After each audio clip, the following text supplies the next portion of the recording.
Sorry. All right. What? Lead meeting.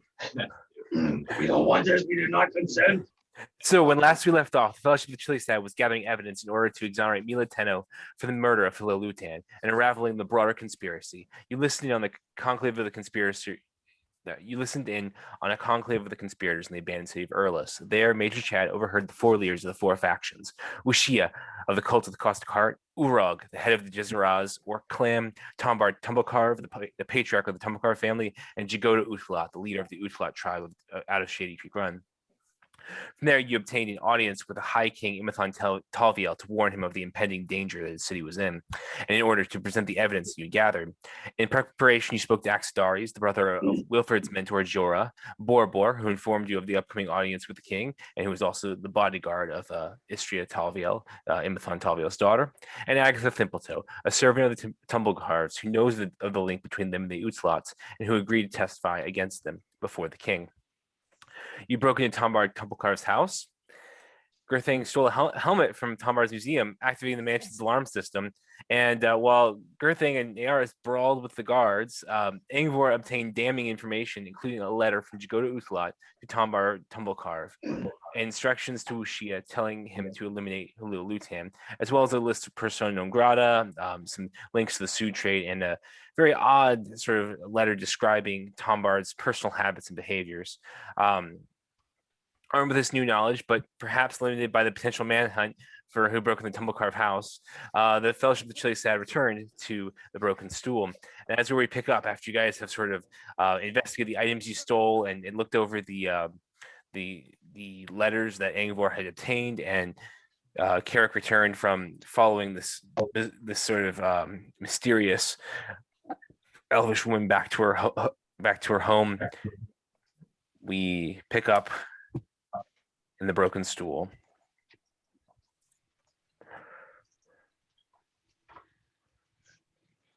All right, that was some mighty fine sneaking we did there.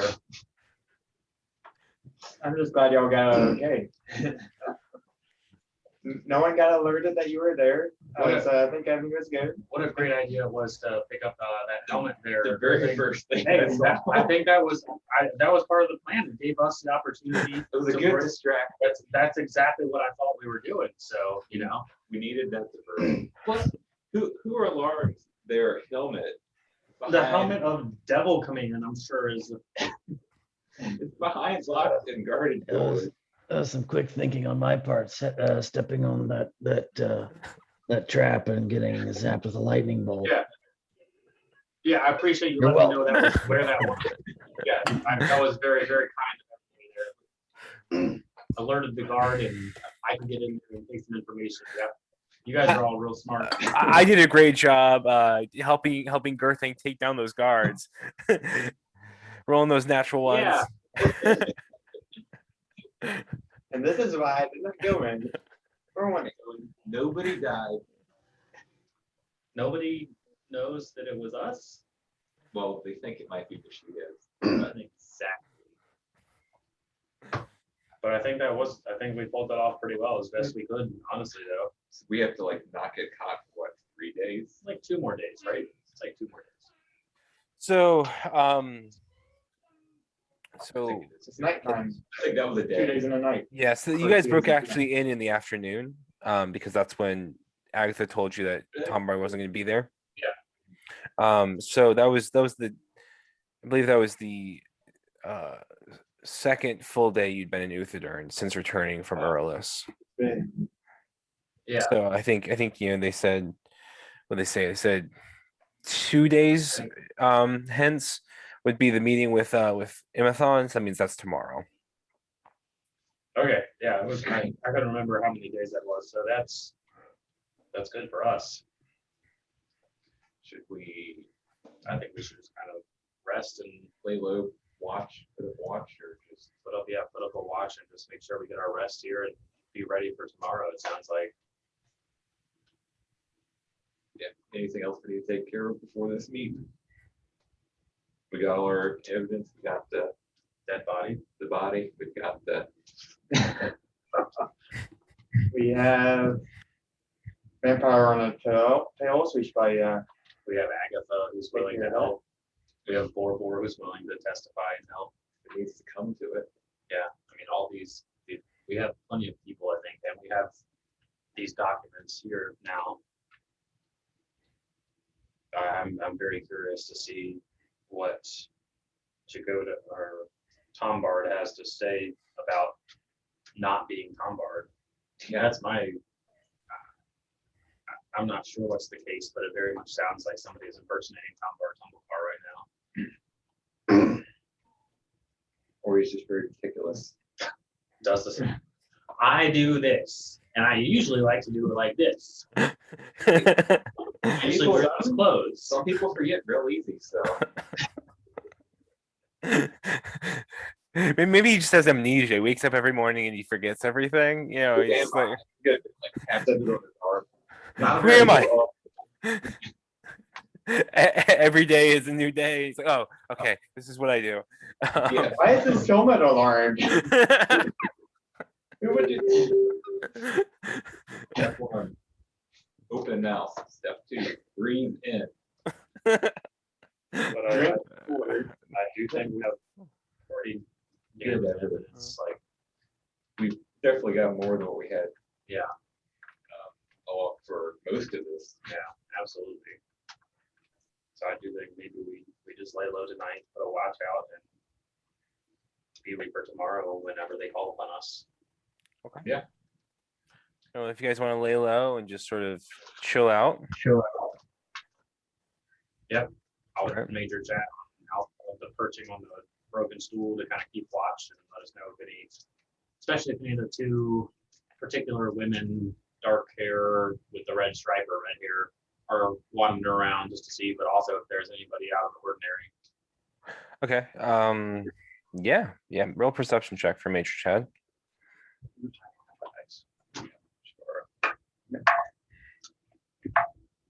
Working well today. On the first roll. That was a great day. Wow. Yeah.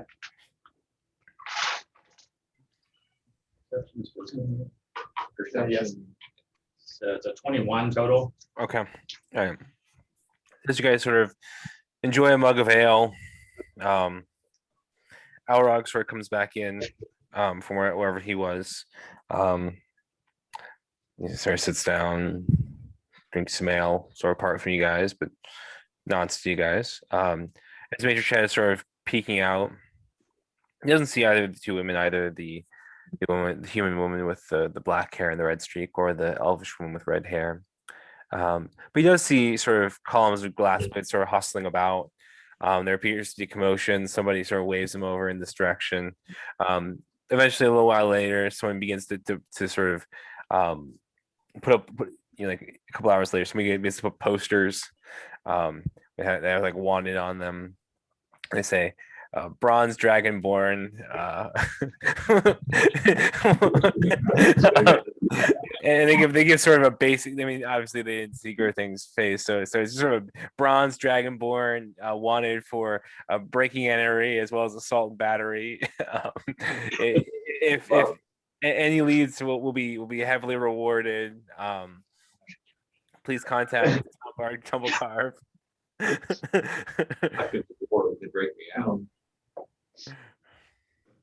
Yeah, Have it we- doesn't- I guess I wouldn't know that though. That would be chat stuff. Have we had a long rest yet? Not yet, no. Okay, so it's still like late afternoon, evening. Right. Total damage. Yeah, I mean, it doesn't look like Major Chat's been watching. He hasn't seen any of these people. And first thing, it does look like they recognize bronze dragonborn, but that was quick. It sounds like it's been a couple hours. I saw some of the Yeah. glass blades running around and putting up some wanted posters for breaking and entering and assault. So bronze. Maybe you dragon. should, They don't have your face, it looks like. it's just a big maybe we ought to lay low. Yeah.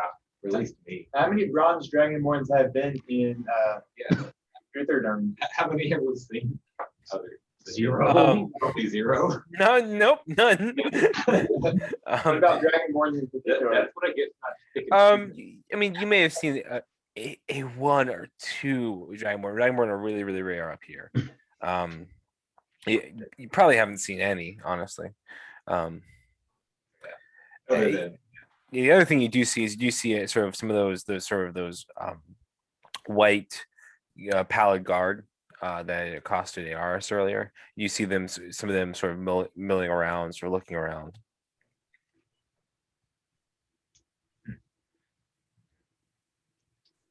well, let's hope I get a party out of this tomorrow. Actually, every one of us, except for you, maybe will prove guilty. Well, if we're just kind of in the lobby area, I'll ask when I was going to go over after I've had a drink or two. I'll go over to the innkeep or whoever's over there and just ask, "Hey, you happen to Hi. have just a piece of parchment? Just go write a letter." She sort of like looks around, or looks underneath it. I don't believe we have any parchment here, but I mean, we would be willing to send someone out to buy some if you would like. Yeah, sure, All right, yeah, well, that'll be about 1 gold. sure. She puts it over. He calls over one of the little serving, one of the little doors. You're like, yeah. And he sort of instructs him, so he sort of runs off down the street. A handful of minutes go by, maybe 20-ish minutes go by, 20, 30 minutes. Comes back. He comes back with some parchment. Oh, here's your parchment. He hands it to you. I appreciate it. What's your name? Luda. Luda. I appreciate it. No problem. Was that it was the little servant person or assistant? No, that was so the servant person. Yeah, that's what I was asking. Oh, okay. The servant's person is Egard. Egard. All right. Thank you, Yeah. Egard. No problem. How much would it be if I wanted to have you run a letter to someone up top of the volition desk? Sort of looks at you. 5 copper. Got yourself a deal. Give Peter that one, please. Hold tight a minute, and I'll write a letter. All right. Spend way too long. All right. Probably about 10 or 15 minutes writing it, and then I'll send this letter that I'm sending you direct. I'll write this, All right. and I will give him 1 whole silver, Okay. He looks at it, his eyes get big. and I'll tell him where the house was All right. that I saw. All right.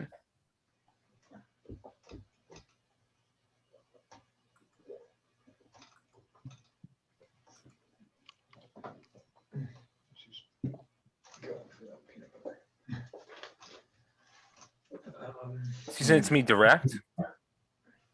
On Zoom Zoom. Oh, Zoom. Zoom direct message. All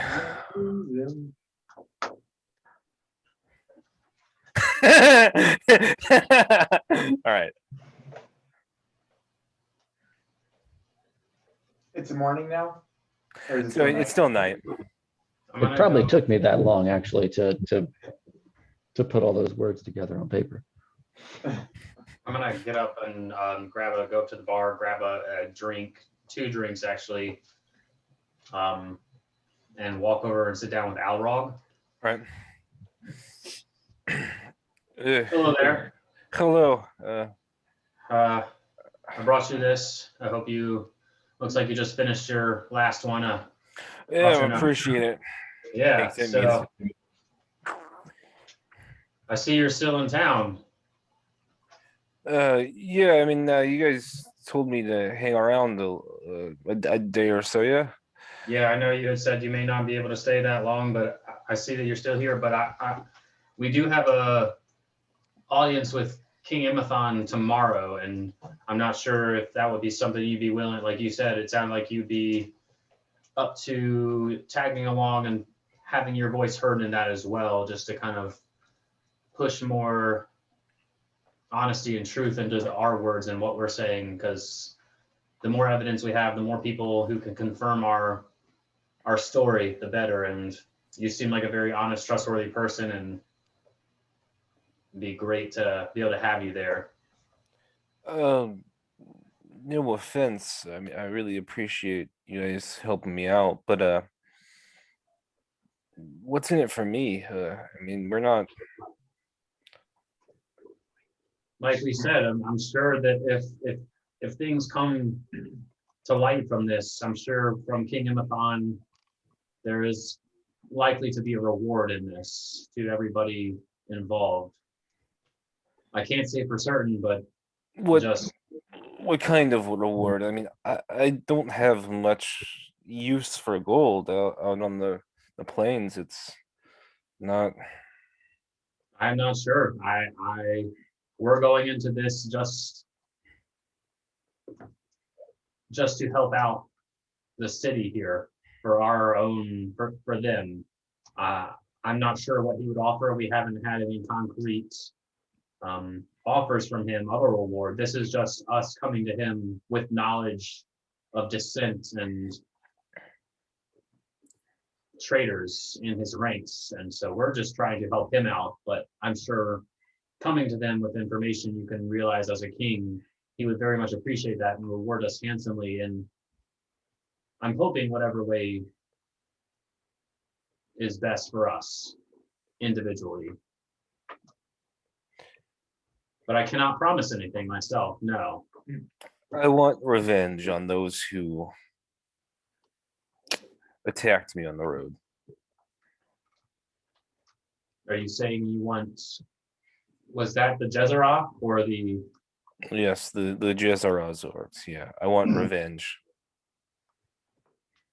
I understand that and I hear you, and I'm sure that King Imathon would be very upset to hear of what's been going on, and I'm pretty sure he would bring forth armies to take revenge on the people that are going against him, and that would include the Jezerah works.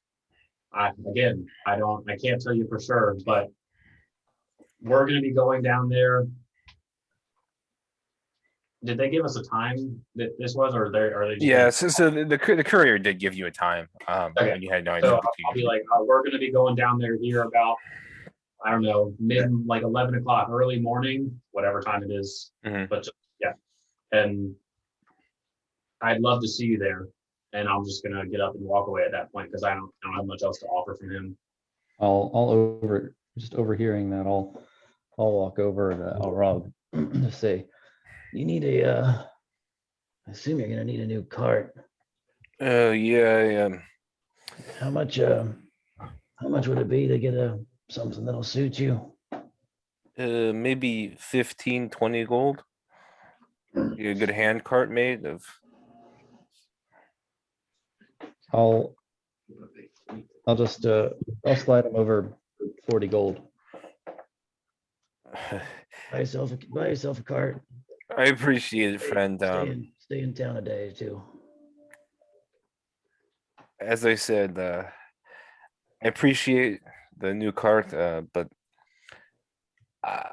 my main motive is a revenge. It's not. I mean, gold. It's pretty, but when you're on the frontier, it's heavy and it's not particularly useful. Yeah, I understand. But like I said, at least get you that new cart. And as he said, we would be glad to have you lend us your word tomorrow. And I'll walk away as well. All right. Goes back drinking now. I have grabbed a drink, gone up to the room. Mm-hmm. I'm sitting in the windowsill. Mm-hmm. Every now and then glancing out to see if anything catches my eye. Mm-hmm. But then also I'm poring over the book. All right. Make a perception check and also make an arcana check for the book. Perception is 14. All right. And then Arcana is a 19. 19. Okay, all right. Sorry, you said 14 for perception? Yes. All right. So as you look out on the street, you sort of look down and you see some glass blades sort of hustling around down the street. You see some commotion. You don't really see anyone, no, you don't see either the woman with the human with the black hair and the red streak, or the elvish woman with the red hair. But you do see one of the pallid guards sort of staying there at attention, sort of looking around. Really, they're sort of like they have this sort of formality to them that seems very out of place. So they stand there almost like statues as the world sort of as the busy sort of hubbub of commerce of Earth flows around them. Kind of they're higher, or they think they're like higher than everyone else, or is it? That's not necessarily an arrogance. It's more, it's almost awkwardness, and in that yeah, they seem like they are sort of unaccustomed to this level of sort of hubbub. So I mean, like even though they walk on the wrong side of the street, so in general, both there's sort of a flow of foot traffic, right? And they'll sort of walk in sort of the wrong direction on some of the travel, make people go around them and stuff like that. A fish in a field of grass. I say to myself in any reading. Right, and so then on the book of the exalted deeds. Yeah. So have you looked at this online? A little bit. I've gone through everything that it had. And so you say it had a 19 on it? You got a 19? Yes. Okay, so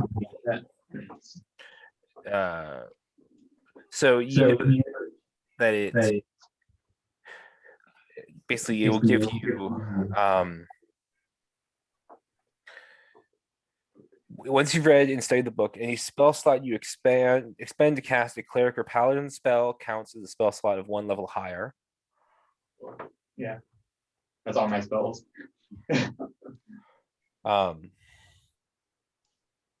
I can pull up the. I have the. Right. Yeah. It's just do you want the. But yeah, I couldn't find it in D&D Beyond, but I found it online. Right. So you'll increase your wisdom by 2. Yeah. And then so let's see. 1 second.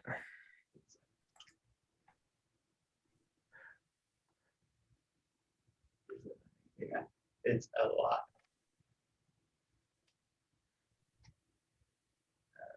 Well, there's a book of Vile Darkness, which is the exact opposite of it. And so you will gain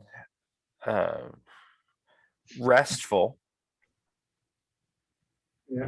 As a feat, which is if the item is in the bearer's possession since beginning a long rest, the bearer requires only 6 hours to gain the benefit of the rest. And then gloom sight. If the bearer of this item possesses dark vision, if it does not, it increases it by 20 feet. If it does not, however, it does not, however, grant dark vision to the bearer who does not already possess it. So it's different than the link I found. Yeah. Yeah, I mean, so it actually varies 1 to 1. So I'm giving you the stuff I did. Okay. If that makes sense. Yeah. And so then that's days of 8 hours each, but that's good. Work. Just go to work. all right. So you will gain. So let's see.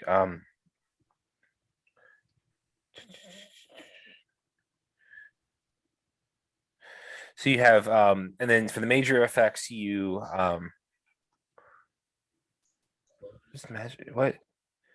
Anyways, so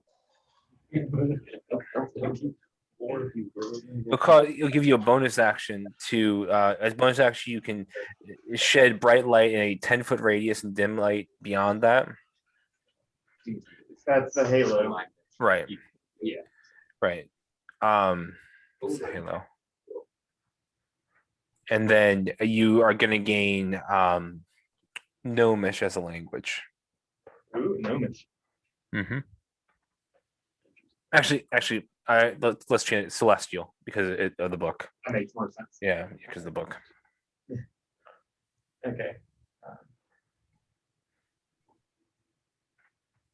I think that does. I think that's all on it, but I will get back to you on it about that.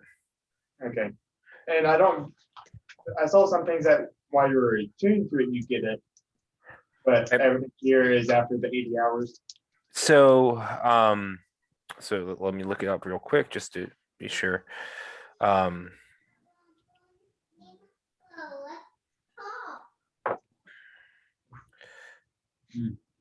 Yeah, so once the book is opened, the attuned creature must spend 80 hours reading and studying the book to digest its contents and gain its benefits. Right. Okay. Because yeah. Oh, I guess the link I found had spells that while you're tuned, you gain spells. Yeah, so then benefits of the book of these deeds last only as long as you strive to do good. If you fail to perform at least one act of kindness or generosity within the span of 10 days, or if you willingly perform an evil act, you will lose all benefits granted by the book. Yeah.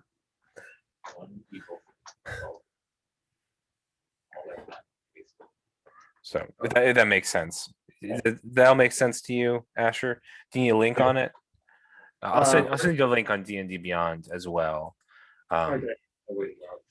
And then I need to so I'll send you a link on it.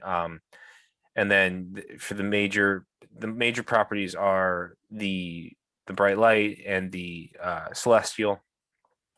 And then the minor properties are the what did I say?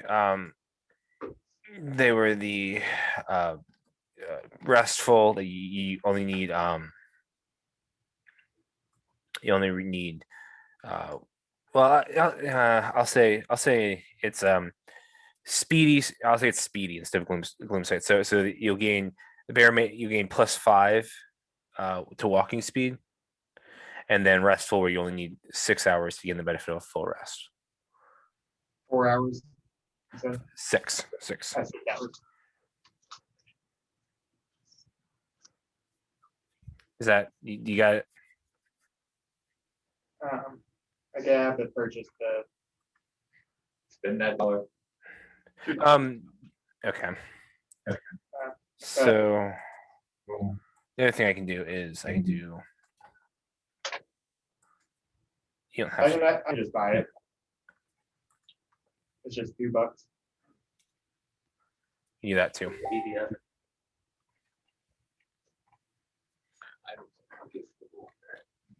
Okay, thanks. There's that. Yep. Oh, yeah, that works. That would be so good. Yeah. I'm looking at All right. it. All right, great. I'm just gonna be reading through that. Yeah. Go ahead. All right. So we'll move. So that's what Wilfred's doing. Carrick, you have written a letter. Anything else, Angor and Girth, you guys want to do tonight before your audience with the king tomorrow?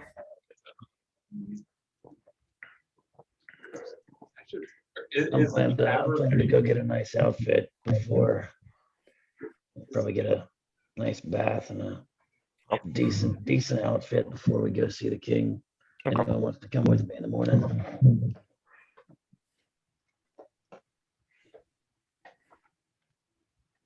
Was the tavern busy? The tavern was not busy when you got back, but the business has picked up a little bit as it's going from afternoon to evening. You know what? I'll probably just go out tonight. I probably can't go anywhere. I'll go to the bartender. I'll give them. Oh, they're loyal. I'll give them 20 gold and say, here, keep everyone drunk tonight. Oh, Give her 20 gold. oh, it's just And, I give will them a do. week. Back to her. What? Then like give them like a wink as I hand it over. and Okay. go back to her. She sort of winks back at you. All right. So you need to go out and buy some fine clothes tonight, Kirk? Yeah. I mean, I assume unless it's late enough that I know that stores will be closed. Probably not. I mean, you guys did, you guys, we did go there in sort of the afternoon, but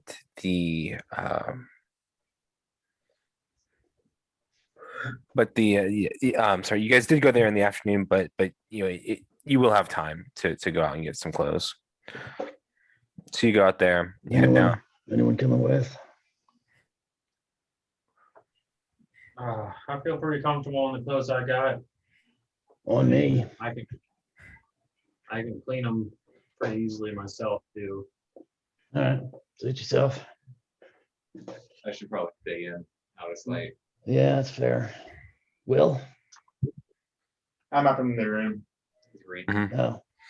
Will's not here. I don't know why. I just talked to him. He's so small sometimes. I need narcotics. Eh? What did she say? Where are you going? She wants to know where you're going. I was getting something nicer than this to talk to the king in. He's going to a clothing shop to get something nicer to wear for the audience with the king tomorrow. I would like to go shopping with him. She said she wants to come with you. It's been a long time since I went shopping. Hey. Fine. I guess I can come along and she can translate. Hey, you sure you want to stay back? She casts tongues on herself. Oh, good God. She misses. She misses. Casts tongues on the guy behind her. Okay. I'll be like, here, Aurelia, here's 5 gold to go get yourself something nice. She will attempt to make a sleight of hand check to steal from you.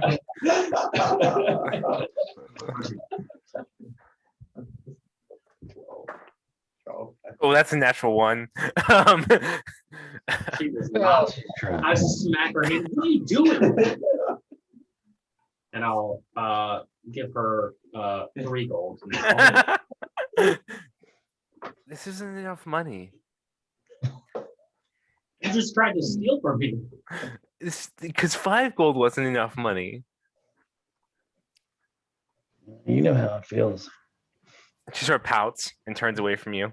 I'm gonna go up to my room. Well, if you're coming, let's go. All right, so she comes with you. So you guys head off to sort of a garment shop, a place where they'll sell noblemen's clothes and stuff like that. Yeah, go somewhere nicer in the Libra disc. Right, and so so you guys head down into the Libra disc. So this fine dressed dwarf comes up. What may I do for you? Just looking for some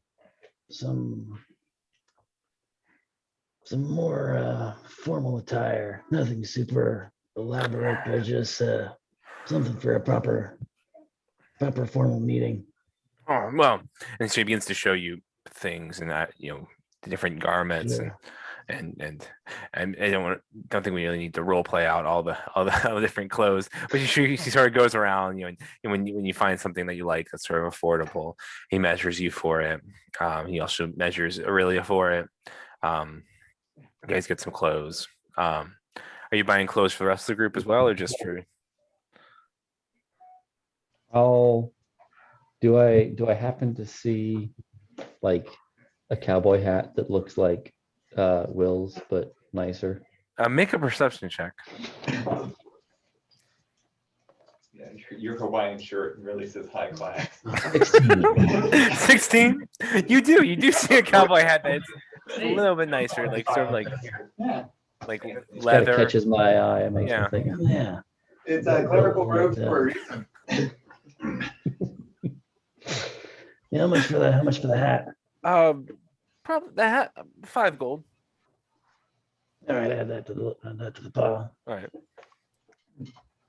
So are you buying clothes for everyone or just for you and Aurelia? Yeah, I mean just me, and I mean Aurelia's got some money. Mm-hmm. She asks you for more money. How much is my outfit? That'd probably be about together? 3 gold for you. It's that's not super Sure. fabulous. Equal for her. She, Always for the woman. What does Aurelia have? Is she She just has got this- an outfit, or she just got She has bags a- and she has like a very beautiful blue dress, with sort of got these like a little bit of jewelry on it, and it's very nice. But it's also plain. You know, it's not sort of tacky or you know extravagant. how much for hers? To get Um, enough. probably 7 gold. She's got enough. She tries to put down 3 gold. And he looks at her, so he gives her an eye. And she's like, I don't have. She looks over at you again, like help. How much did he give? How much did he 3. give? 3 Oh, he gold. only gave 3. Oh, sorry, I thought I heard more. Yeah, I'll cover it. All right. So it's 4 for mine, Yes. 4 extra for hers, 4 for mine, and then 5 for the hat. Did I say 4 for yours? I don't remember. He said 3 for his. Yeah, I said 3. 3 for 3. Okay, 3 for mine, 7, and then what? 5 for the hat. 5 for the hat. Yeah. 12 gold. That's the fun. All right. Sounds good. All right.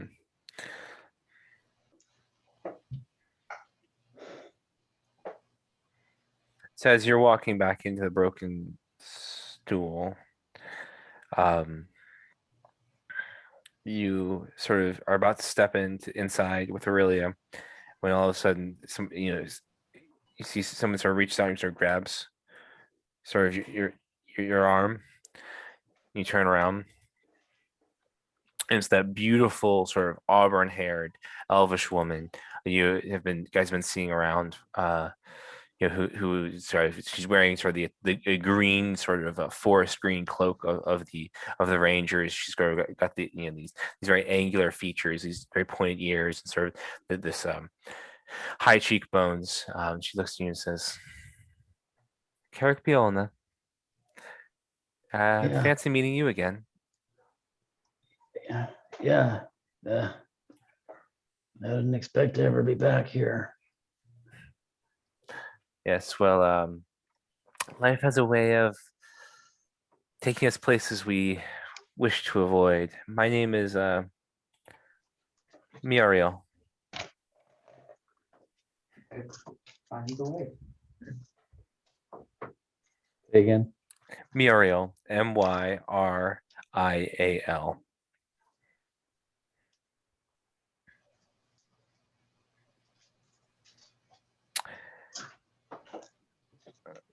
I saved you because I know you are capable of great things, and I know the great destiny you have ahead for you. I'm not really sure. Feel like you must be confusing me with someone else. Sort of grabs your shoulder, sort of lightly, but firmly as well. So sort of somewhat firmly, but she isn't holding. She's like grabbing onto your arm. Sure, she looks at you and she says,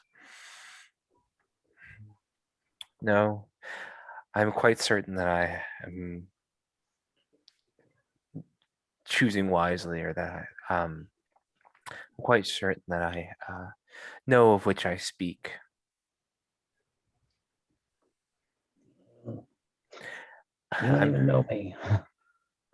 I may wear the cloak of the Rangers now, but I was not always a Ranger. I may not, and I will not always be a Ranger. Your comrades, you have chosen wise and honorable comrades, those that will help you accomplish great things. Sure. So, yeah, really think you might have us confused for someone else now. Yeah, but they're a good bunch, yeah.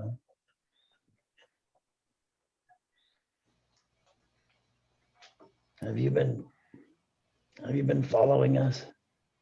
Not following, more like observing. Why? You even know why we're here? I know a thing or two. Of course you do.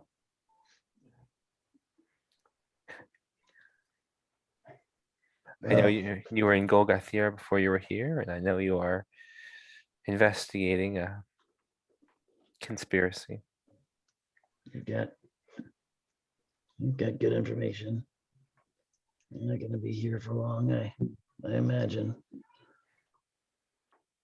But glad to run into you, been able to thank you properly. After this business wraps up, come see me. Come to the Rangers Guild and ask for Muriel.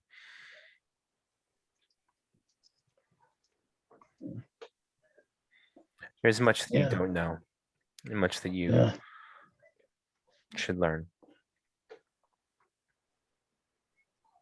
sure.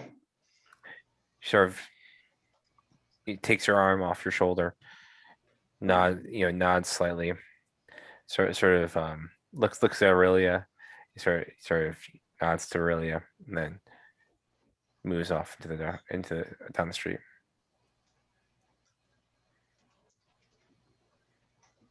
I look for 20 seconds or so before turning and going back in. All right. Did I catch any of that? Looking out the window? Make a perception check. Just wondering. Sure. 13. 13. I'll say you saw the red-haired woman walking away, but you didn't see, because basically you were sitting on the window. You can't see down into the sort of the doorway where Carrick was. But you can see her walking away. All right.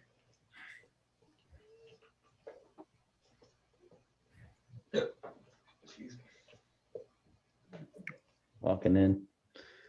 All right. Be ready for this tomorrow. Ready as Be we a ever good day, be. I think. Yeah, it's gonna be a good day. Yeah, I'm not ready. Well, I guess we're back in the room.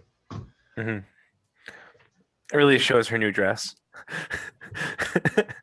Oh, that's beautiful, Aurelia. No thanks to you. I tried to help out.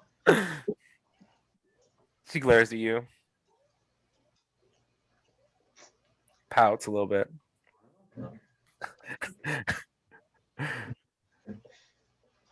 You can sulk. So she goes over to Wilfred now and asks, "What are you reading, Wilfred?" Oh, It's Will. completely silent. I don't hear, there is no sound coming out of her mouth at all. I've cast silence. Right. Now. Oh, Will.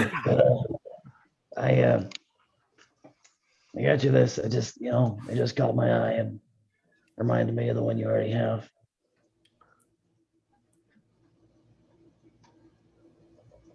Thought you might like it. I don't know. Seemed nice.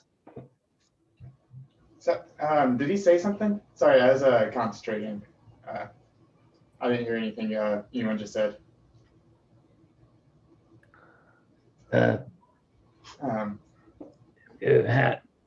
Yeah, oh, you got a hat. nice. Yeah, it's a nice. Nice. Yeah.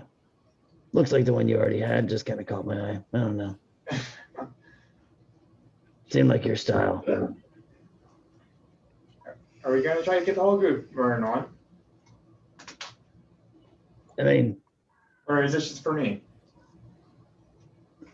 we could. We could make it part of our uniform. I don't know. I mean, I've got some extra paint. I've got standard. I've got 5 foot of silk left. We need to have a stamp made so we can start stamping our sign. Get on that.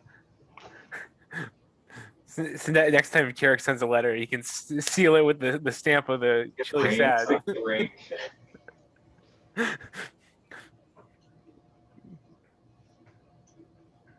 Guys, I'm I going think to I know bed. a ring maker back in Berlin or Verluth. I know. back of root of the loom. You might go make us some. Yeah. I mean, if this ends up being big, we may need to bring it. Yeah. Do we get a blue check mark? We're verified. I don't want any gold. I just want a blue check mark. Give me that. That's what you get when you're a verified house in Uthodurn. Can you put your blue check mark marks next to the standard, please? The name of the jeweler is Mark Ruckerberg. The check mark is just like you get a guy to follow you around, like a squire. Make way for the house of the chili sad. He's just got a He's a smaller banner. warlord. He's just got a smaller banner with a blue check mark. He holds underneath your banner all the time.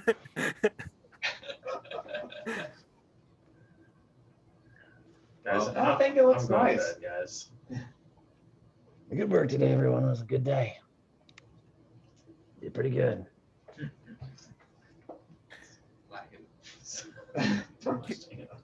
Aurelia sort of like looks around and she announces, Carrick has a girlfriend.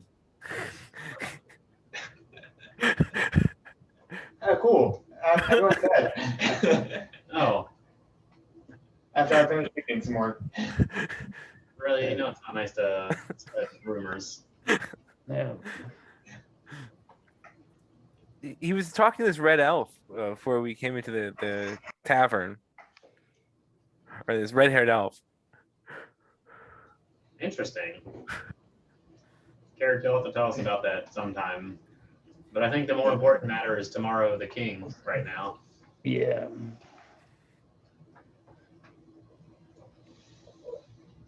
Some under my breath. All right. All right, so So yeah, if you guys want to set up for the night. Yep. Rest. Mm-hmm. So you guys wake up the next morning. Guys, you guys want to do anything before you guys head down? I'll get up early and find a bathhouse. All right. I'll make a perception or investigation check. Sorry. perception check there Investigation. Yes. for the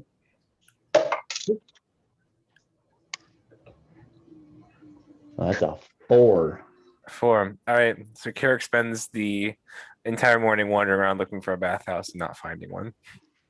I will use the bowl in the room to clean up. Wash the bowl in the room. Yep. Make sure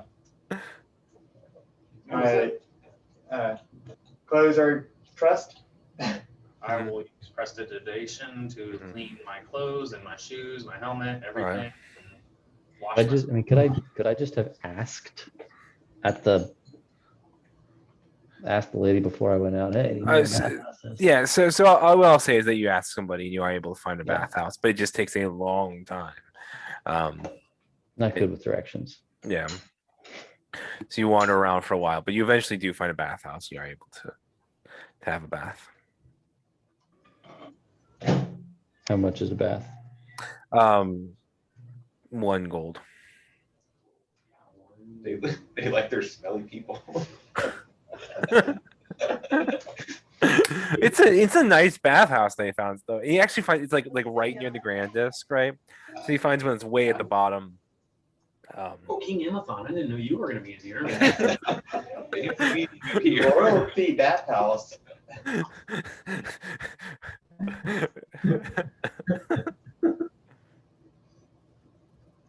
They could.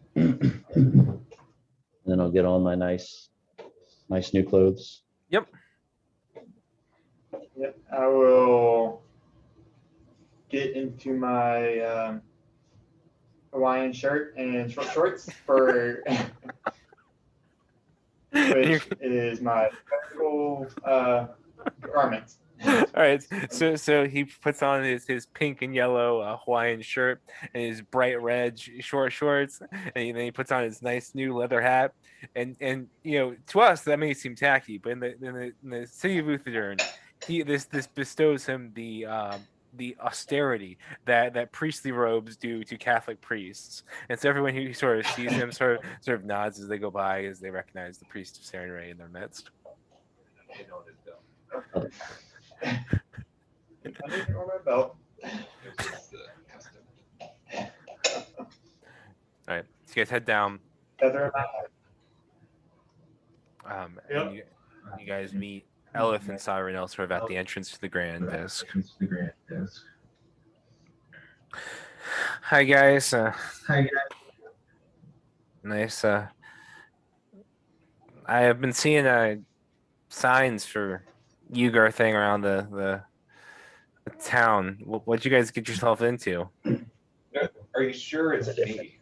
Didn't know the different bronze dragonborn. There are a dime a dozen around here. I don't know Okay, what are you doing here. You don't need an audience with the king. I'm part of the House of the Fellowship of the Truly Sad, guys. You weren't there with us at Earl's. Okay, yeah, I guess. You have left the group. Cyril has left the group chat. Formal letter. Hey, sorry, we're going to get rid of you as a party member. I will start writing up a letter. You unfollow him on Twitter. Yeah. You guys, I guess you whenever can they, gather up Alrog as well. I'll pull Come up my down. sending rock and just Yeah, I guess I'm following you right now. Do we see Agatha? You guys have not contacted Agatha. Well, we mentioned You did? we talked to her about testifying, didn't we? You did, yeah. Okay, well, I guess what I'll say is that you guys can pick her up on the way, since you had talked to her and you would have known the time by then. So I'll say you told her the time. You pick her up as well. I guess there's no hiding me until. we're just gonna sit in the waiting room until they call us in. I think at this point, I mean, we just need to. We're ready. All right, so you guys head to you head down to the palace in Uthodurn, and you head down into the grand disc and towards sort of the moat that doesn't have water in it, but rather has, you know. And as we're walking, I'm gonna perk up and kind of ask Elith. So is there a proper way to greet the king, to bow or anything? I think we all just need to make sure of that before we go in, to be as respectful as possible. I think just a formal bow will do. Make sure to address him, you know, formally as Your Highness, Your Majesty. Ladies, remember to curtsy.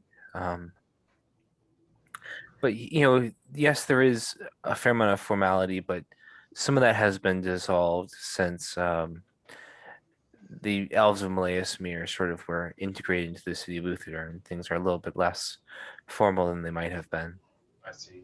It takes 3 years of training just to learn how to bow. Oh, and so they just had to like cut that out of their regiment. I appreciate that. I just want to make sure we're prepared to be respectful to the king. Of course, of course. As you guys reach the Grand Castle Citadel, that guard that Angor cast suggestion on is there. Sort of glares at you guys as they lower the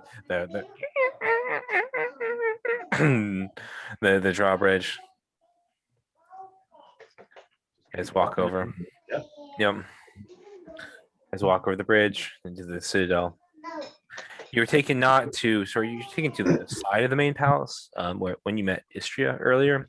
Now you go into sort of this large main hall, this large main atrium, which has numerous sort of benches around, and in and of itself, think like the size of a church lobby, sort of waiting room, and it's quite big. And there, sitting on stone benches, are Istria Talviel herself and Borbor sitting next to her. He sort of nods to you. Algrim Stoneshield is there as well, sitting there, having come up. Mila Teno is there, looking kind of ragged and She traveled all the way. yeah. So there's sort of like a couple of guards next to her, and Algrim is with them. And she's still wearing chains.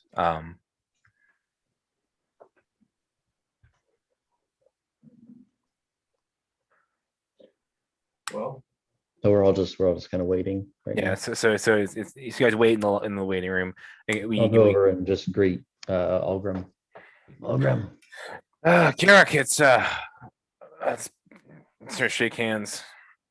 Good. It's good to see you. Nice, unexpected, but We Glad to followed see up on you. that tip you guys sent us about the Dragonborn, and we found a fair amount of interesting information when we investigated their shop. yeah, I look forward to hearing it. Yeah, it's I think there might be something bigger afoot than just a murder. Yeah, I think we've stumbled upon the same. Seems there's quite a lot beneath the surface. Yeah. Well, it's good to see you, and Yeah, I heard from Thrawn that you guys were talked to him. yeah, he's a good kid. Yeah. You guys sort of sit there. A couple minutes later, Thrawn does come in, and sort of sits down next to you guys. You guys sort of wait. And then after 20, 30 minutes go by, the large doors open. King Imathon Timea Talviel and Queen Simone Fronost will see the Fellowship of the Chili Sad now. You guys sort of are ushered in. this is what gets us our blue check mark, because now it's like we're with like a recognized. These guys head But in. he didn't say the house of the Fellowship of the Chili Sad, though. That's what's the blue check mark is becoming the house. So you guys head in there, and you see this large, massive, domed sort of throne room, and on it you see these two thrones, sort of they're sort of each facing sort of at sort of like diagonals, right? So they have their own sort of area, their own diocese, but they are both sort of facing sort of the entryway, and it's this long sort of royal regal red carpet, and on the sides you see on one side are the pictures of the different dwarven kings and queens, and it starts sort of with the sort of the newest ones first, and you start seeing older and older ones. And then on the left, you see the kings and queens of Malaesmere. And you see Imathon Talviel. You even see a sort of a picture of Vistria there. There are busts and tapestries describing the history between each of these portraits with battles. You see Duragar fighting on one side. You see Duragar sort of fighting with the dwarves of Uthodurn on the other side. You see the destruction of Malaesmere.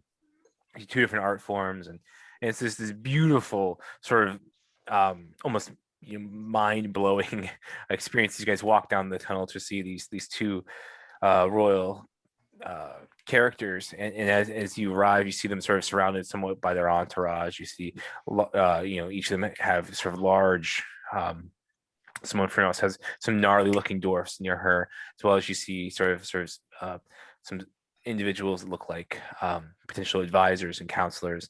On the other side, you see different sort of hirelings, whether they are you do see one large sort of silver dragonborn behind Imathon Talviel. Is he? Do we recognize him? Is he? No, there was no silver dragonborn. There was a red, a black, and a white, and a blue. Right. Okay. Xenotros was I think silver. Is it Zenitros? It is not Xenotros. That would have been a plot twist. Symbol of the cult, the caustic part, just like hidden. We see that and we're like, Does it look like one of the other dragonborn with silver paint? No. Make a perception check. And with my knowledge, 4. What? with my knowledge of Dragonborns, would Wolford know anything about like the metallic versus chromatic? Make a history check. Okay. What about with my knowledge of dragonborns? Make another history check. History is 13. 15. Okay, so you would know about the metallic versus the chromatic dragons. Okay. So in general, metallic is in general good. Right, and chromatic are in general bad. Okay. I rolled a 5, so I don't recommend my people. No, no. You were right. You grew up in a strange land away from the history of your people, and so these guys sort of That's not always the case. yeah. You see sort of this elvish woman sort of with a blind sort of wrapping around her head next to Imathon Talvi, and you guys approach. Imathon rises slightly as you guys enter in. What are you guys doing as you enter in? as we walk in, get close enough. I mean, just going to take our bow as we get to the point. Bow when we get close enough. I'll see everyone else bowing and then bow. Right. You guys bow before the king. Yeah. And Imathon says, "You may rise." So you guys rise. As you guys rise, Imathon says, "My daughter and her bodyguard and her friend have encouraged me to give you this audience. They say there is a conspiracy, sort of a plot to destroy our fair city. What news do you have of this, and what proof?" Your Majesty. Just out of curiosity, DM, is the Talviels the dwarves or the elves? They're the elves. The Freenos are the dwarves. Okay, good to know. Also, we didn't take the time to set up like a court board with like, all our evidence pasted strings. Nope. Okay. I have all my stuff kind of in order where I have it in my pockets here, but that's just my papers that I had stolen basically, and Yeah. I have the knowledge of Major Chad. And Would it be too much for me to cast before like we were going in, like know who was like playing the coffin? Like of the four of us. Yeah, have it front and What are you casting? Before right before we walk in, I wanted to cast enhance ability for Cat's Grace. Not Cat's Grace, but Eagle Splendor, which is a charisma. I'll say that as you're walking down the sort of the entryway, that if you want to sort of slap behind somebody and put your hands on their back and cast a spell sort of out of sight, you can do that. still do it for the king. Yeah, I would like to try to do it like right before we walk in. Well, yeah, and you can't do it in front of the guards, and they're watching you in the waiting room. So you have to do it sort of as you're walking down sort of the long causeway to the king. Okay. And I'll do on the front main, which I guess would be currently Ingvar, unless you want someone else. But kind of was about to speak. yeah, All right. so you have a management signature. And so yes, what news and what proof? Your Majesty, it is a great honor for you to have granted us this audience today. Yes, I sadly do bring forth news of an uprising. It seems not just within Uthodurn itself, but throughout the Greying Wildlands, the Shady Peak Grove, and essentially it sounds like all of Wildmount, but it seems like Uthodurn is a hub to start with. Just a few days ago, me and this group of adventurers had been down to Earlis on a tip that there was going to be a meeting between Tombar Tumblecar and a few others of power within Uthodurn. We ventured down to Earlis, a dangerous trek it was, and we spied upon their meeting and we heard everything. And they're trying to overthrow Uthodurn. They're trying to take out you, Queen, what her name is, Queen Frunost. Your Majesty, Queen Furnos, and replace them with one of their lieges. There's so much more that was said, but that is the gist of it. I have some evidence here, and I will kind of take out some of the paperwork and present and kind of show. I'm not like right in front of him, but I'll say I have some evidence here. You start holding it up to Yeah, him. from that was the Tumblecar's house. Yes. Yeah, from the tumble cars that we have procured, at least one proving that Mila Lutan was not the murderer, or Mila Teno was not the murderer of Mila Lutan. It was a dragonborn named Lucia and his crew. I'm not sure if you have heard of the cult of the Kostakar.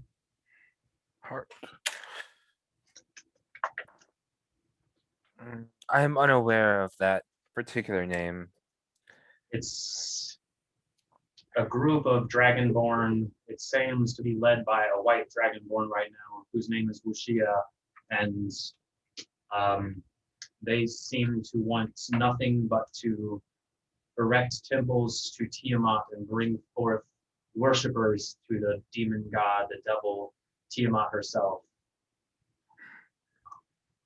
There was a lot more said between the four parties were Tombar Tumblecar, Jagoda Utalat, Wushia, and then one of the Jezerah orcs. I forget the name of the leader of the Jezerahs myself right now. But The Ravka, the orcs of Baravka. Baravka. Yes. I think, or with that, who they went to the war with. Jagoda. I'm not sure what else there is more I have, but if you would like to take a look, it seems like some of these letters, one, it seems like was written by Jagoda to Wushia, calling for the murder of Khalil. And then some letters that look to be about Sood trade within the city of Uthodurn. And it sounds like that is their main way of financing this rebel rousing, this traitor, this uprising. And No, I would whisper in his ear when there's an opening. It's not the orcs of Baroff crowd. The Jezerahs are different. Just to clarify. Yeah. They were opposed to the Baroff orcs. And then most peculiarly, I think, is this letter, and I will hold up the letter that is Tom Bard's like daily living, like is just about Tom Bard, like how it sounds like it. To me, this seems like Tom Bard is not Tom Bard at the moment. I cannot say for certain, but if you want to see these, I will offer it to somebody who could take it up to the king of guard. I'm not sure. Yeah, yeah. So he'll nod, and one of his guard will come down and take whatever papers you'll hand to him. I will offer it all. All right. So you offer it to him, and then he begins to sort of look through it one by one, as you sort of like. So I mean, he doesn't tell you guys to stop talking. He starts looking at the papers. At them, I mean, I just have stopped talking at that point while he's looking at the papers. I don't know if anybody else, but that's all I had to say at the moment, just until he has any questions right now, unless I think of anything at the moment. I'm trying to think of stuff. So Borbor will step up as he starts to read these papers, and Borbor says, "I can confirm that I too have encountered these dragonborn in the village of Palebank. They attacked me and overpowered me, and they were able to steal my cloak. For what ends, I knew not, but they say that perhaps they were wearing this cloak when they murdered Halil Lutan. And Algrim will sort of, sort of will produce the cloak. Also, like you sort of like say something, and then somebody will quote, and Algrim will say, "Excuse me, we have that cloak here. We found it in Pelik's Curiosities, the same cloak, and we'll look over. Yes, that is my cloak that was stolen from me. And Your Majesty, I also have, I think, one more piece of evidence myself. It is a strange piece of evidence, and it can only be evidence because of Wilfred here. There is from the meeting in Earlus, when we were leaving, my Fae here, Major Chad, located a body that had been, it seemed to be murdered on the way out, and this was a body of one of the tumble cars. And I had spoken to my friend Wilford here, and he is a cleric of Sarenrae, and he's able to let this body speak for itself. I'm sure you know of that ability, but I have the body with me, and I could take it out. I have a bag of holding here, and I know he knows, like, obviously what a bag of holding is. mm-hmm. And so, like, I could take it out, and we could have him speak to at least prove that this meeting was happened, that there were groups there. I just want to make sure that these words are backed up. If you would like, sir, Your Majesty. So Bor explains a little bit more about his story about how he was sort of mugged by the red and the white dragonborn. They were able to hold him still. And Algrim explains how they sort of they went into Pelik's Curiosities. Well, the dragonborn were not apparently there.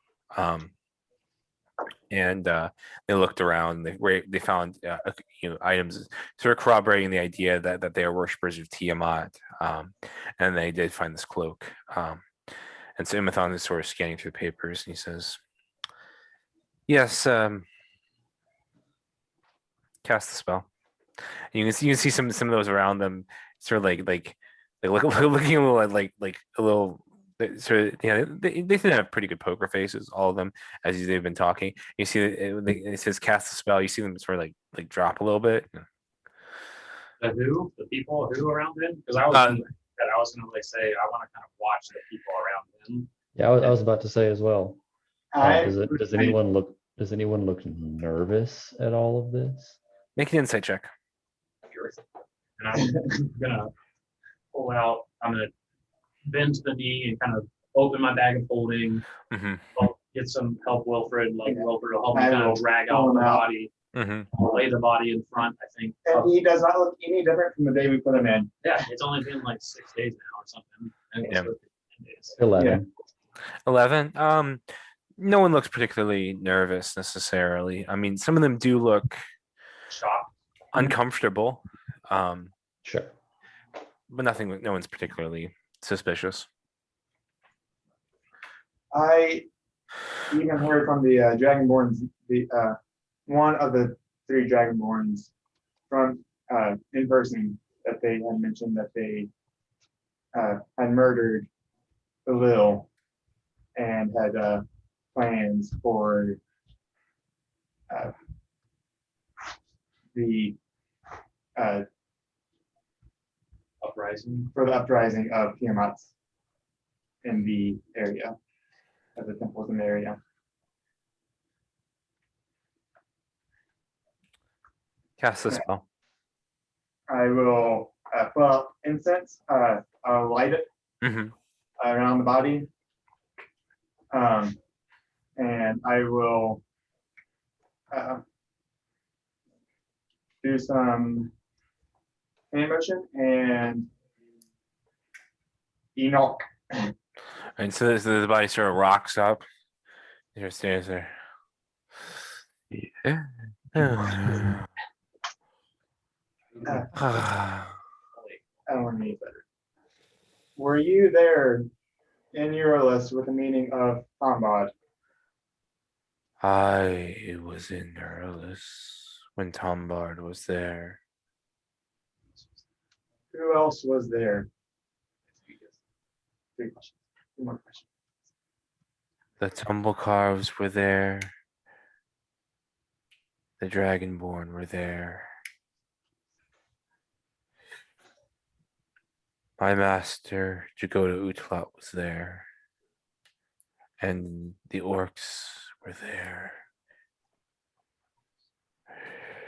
What was the purpose of this meeting? I did not know the purpose of the meeting. You get 3 questions, right? 5. 5. Okay, so you can use the other. We can ask. Your Majesty, is there any question you particularly would like to ask this?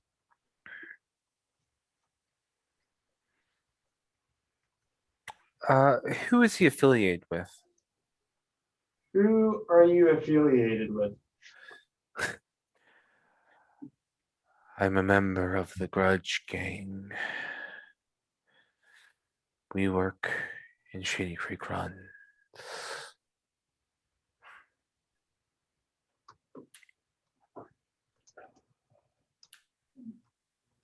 Hell yeah.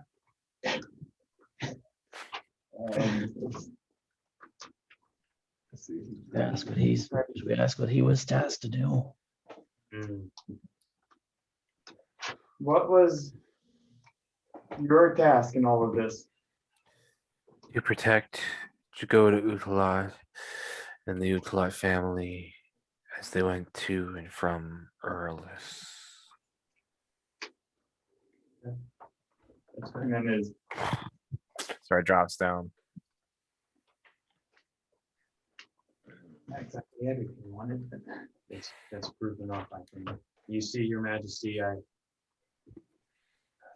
as you can see, that this proves that the meeting happened. These words that I am saying are true. I know this is not something I think you wanted to hear, but I thought it was best to bring this to you as soon as we could. Yes.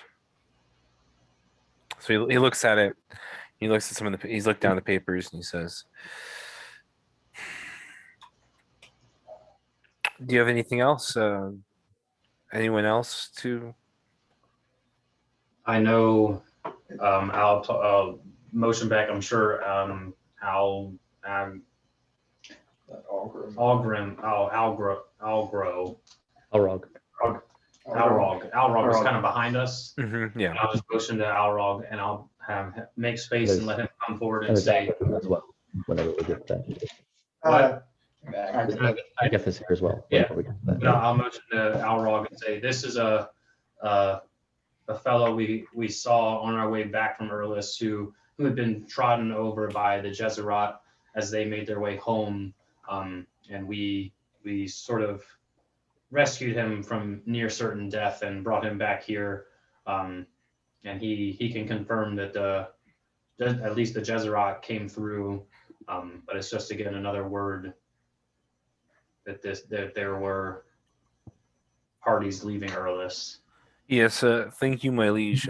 He sort of nods. My name is Aurog. I am a seller of Jorhide. I come here once a month to sell my wares, and I was on my way to Uthodurn when the Jezzaraz orcs ambushed me and left me for dead.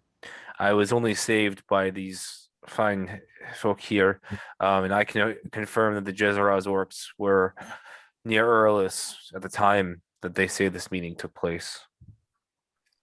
Vathan sort of nods to him. As well, Your Majesty, Agatha Thimbletoe here has been a great help to us. She is the one who told us of this meeting that was happening. She works closely with Tom Bard, the Tumblecar family. And I'll kind of motion for her, bring her to space and say she can confirm the meeting was happening as well. Yes, I was I'm a servant of the Tumblecarves and their daughter Thalen Thumblecarve, uh, and we overheard about the meeting in Earless. We heard about that. And I gave them the information, and um, I don't know what the papers they gave you said, but I can confirm that the Tumblecarves are involved in some suit dealing in the city, and we believe I've heard there's rumor says it's financed by the Utalots. Can I look around? And as I'm looking around, I give Mila a hopeful smile. Okay. But then I would like to see if there's anyone in this room that I recognize from anywhere. Okay, make a perception check. 23. 23. Okay. That's right. As you look around in the room, you see several sort of figures sort of behind Imathon Talviel. You see through this elven woman sort of with the blindfold over her eyes. You see a silver dragonborn that sort of got like these spikes on his shoulders. He sort of carries a large mace with him. Sort of leans on it, casually. You see several other sort of like dignified, noble-looking figures sort of seated around and sort of around Imathon. Over there on Simone, near Simone Furnos, you see several large, bulking dwarves. And you see sort of this. Simone is young-ish for a dwarf. And so you see this old sort of wizened sort of woman that has bracelets and is wearing sort of like a cloak that sort of has embroidery around the edges. She sort of gives you sort of a smile, sort of a half creepy smile, as you turn around. And as you spin around, you see Mila. She looks tired and haggard, and she looks hopeful. And so as you smile at her, she sort of smiles back.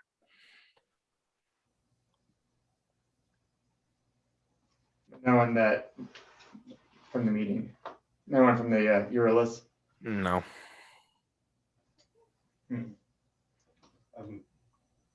Your Majesties, I think that I don't know what else I have to say. Anybody else here think of anything else? If you have any questions, I'd be glad to answer them. But yes, I just want to make you awares of this. Uthodurn is a beautiful city, and this is the first time I've been in here. I just do not want to see anything go awry. Hervistria at this moment has sort of been hanging back as she sort of comes forward before her father. And she sort of kneels down and sort of she's wearing this very beautiful green dress that sort of spills around her.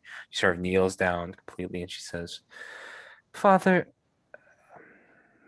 with all my heart, I believe these sojourners and these adventurers, they have been nothing but honorable. I pray that you would take their word to heart and you do as they say." He sort of looks down at her.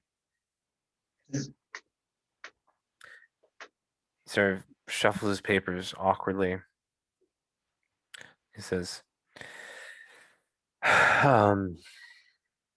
Mila Teno of the Glass Blades, you are hereby pardoned and completely exonerated for the murder of Halil Lutan.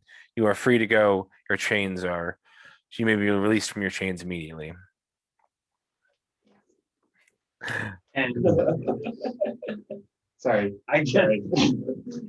No, I think technically cast thaumaturgy and make a little like confetti come from my hand. I'll just clap. Fireworks, fireworks, fireworks, fireball, Fireball. Chromatic orb. No, we'll just all, I'm just gonna, I mean, we'll look over at her and I'm gonna look over at her and smile and I'm just, you know. And they're already like starting to pick up her manacles and unlock them. As for the rest of this, I feel like the tumble carves, especially Tombard, have a right to defend themselves. These are serious accusations. I don't. Well, one thing I don't fully understand is why do you think that Tombard is not Tombard? Your Majesty, just the way that letter there that I have given you, the details there, it sounds like somebody has been watching Tombard's every move, seeing his every daily activity, keeping track of his clothes he wears, his mannerisms, the way he speaks. It seems to me that as somebody who has disguised himself before in a past life, that is not something one would do for oneself. That's something someone would do to appear to be someone else. He looks over at this sort of this stern, austere looking elf that is sort of wearing like a sort of black bodysuit sort of thing. It's not like he's not wearing leggings, but you know, it's, but yeah, it's not like that type. But he's not like a superhero outfit. But you know, he's sort of wearing it sort of a body. Yoga pants are the official ceremonial garb of the royal guard. Oh, so it's canon. It's like it's like the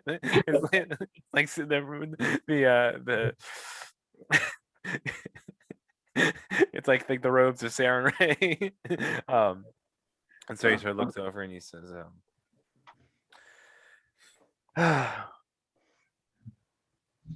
Idrisil, what do you make of this? The other elf looks at him. So he picks up the papers, he sort of looks at him. It's possible. It's what I would do if I were trying to impersonate someone. So he shuffles them together and he says, Fellowship of the Chili said, you've done a great deed. There is a house, sort of a manor available in Uthodurn, and as sort of a boon for your deeds, if you wish to take that manor, we as the royal family of Uthodurn are in your debt. Additionally, we may have use for your skills and abilities in the future.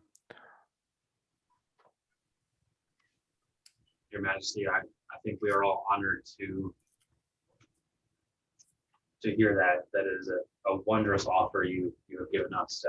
I think we as a house, as a group of adventurers would love a fellowship even, yes, to have a place to call a home to work out from within the great city of Uthodurn. I think we would be glad to take up that offer. And yes, I think we could be willing to work together again sometime when you are in need, if that ever arises. It would be an honor. Istria, yes, Father, you know the place. You have gone to great lengths for these individuals if you wish to guide them. Yes, Father.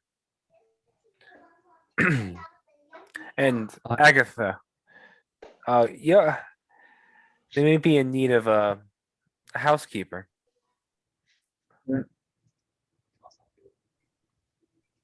I think you're right, yes. Absolutely. Well, we'll see about that. We're very. I will step forward when there's a brief moment and bow deeply.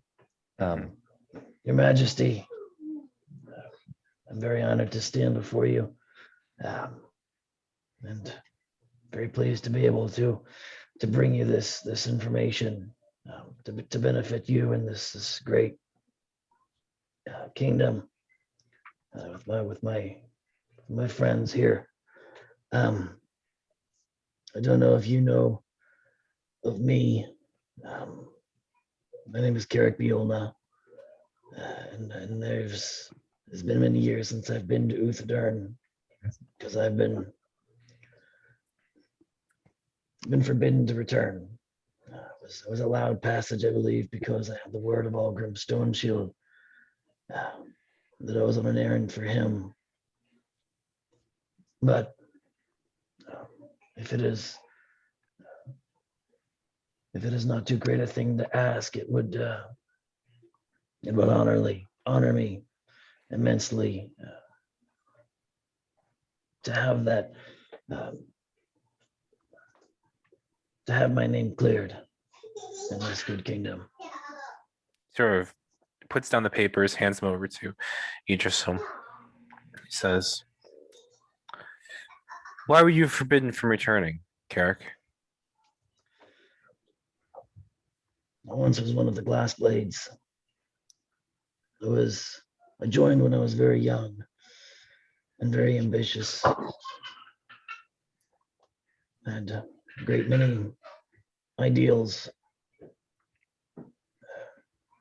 I grew up in Shady Creek Run, and that, of course, as I'm sure you know, is a place with very little in the way of ideals. When I came here, I saw the glass blades as somewhat of a beacon of what I wish to stand for. Over the years, the relatively brief time I was there, I grew somewhat disillusioned, whether rightly or wrongly, and I came to see that some within the glass blades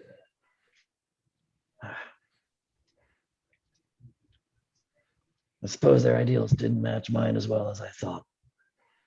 And whether it was right or wrong, I left. Not in a particularly honorable way. I left in the night and simply didn't come back. So you deserted. Yes, my liege.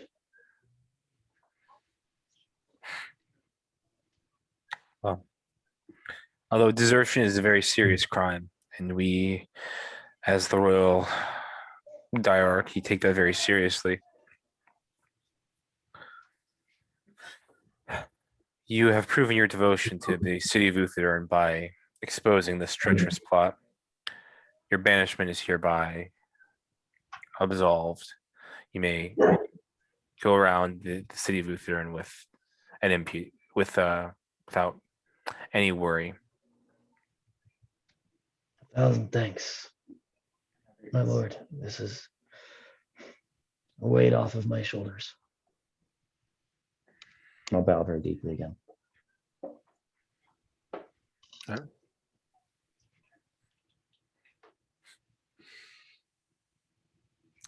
All right. So he sort of stays to consult.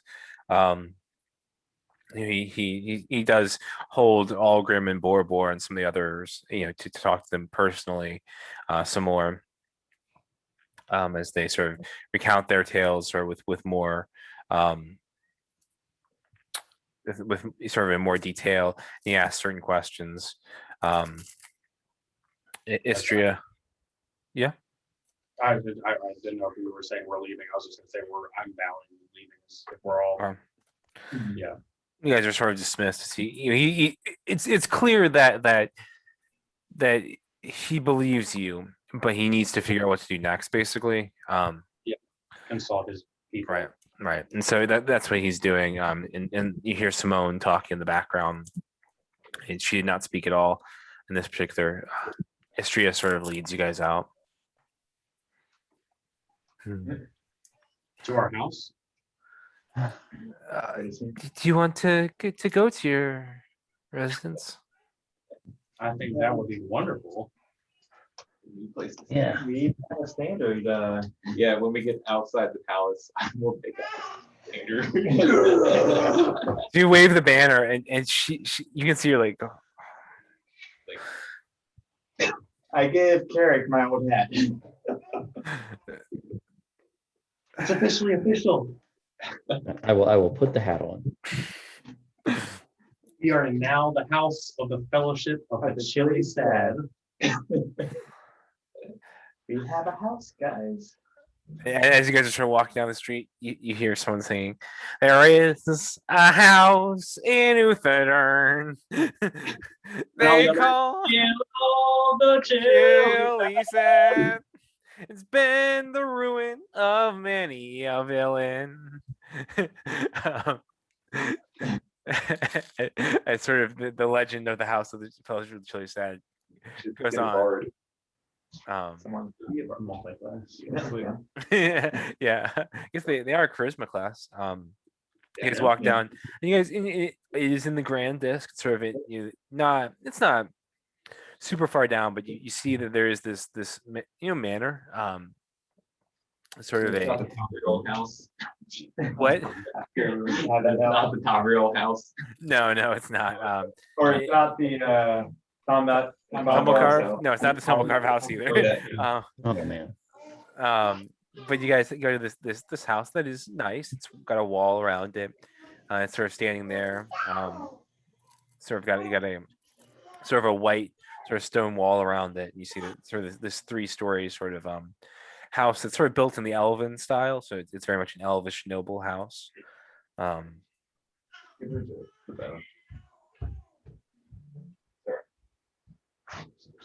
This is beautiful. Yes. It was originally the house of Elith and Cyrenil's parents before they went to before they went to Bayes Teal. Wait, so we're living in the. Did they grow up here? Siren, I call your old room. Guys, I was asleep when they had this house.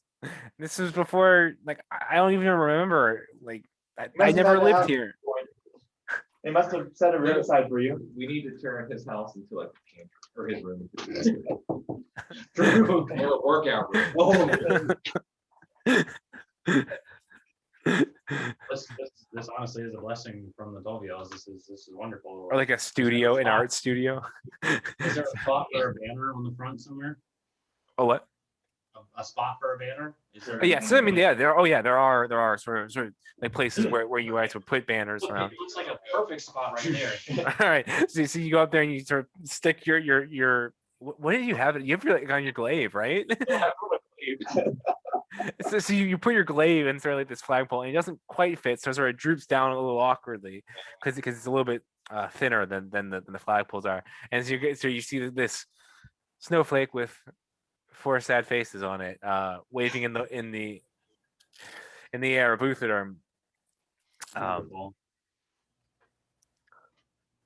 guys head in. I don't know what we're supposed to do at this point now.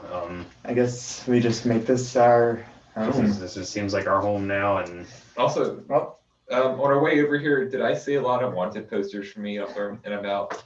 Make a perception check. Or just like was it just the one out there by the tavern? That is a 5. 5. You didn't see any. Oh great! Look, he pardoned me. yeah. I would like to go get my my armor from Dulgrim. Okay. So you head up to Dulgrim Smeltborns. And you come up there and you see him sort of staying out there working on something. Ting, ting, ting. Hello. Carrick, are you the one with the armor of the Kryn armor that you had the Jorhide? Yeah, yeah, that's me. Yeah. I would have changed out of my nice clothes first. All right. Here's your armor, and so you see this new sort of repaired armor. It looks a little different. Looks like he put some designs on it. That it looks sort of cooler.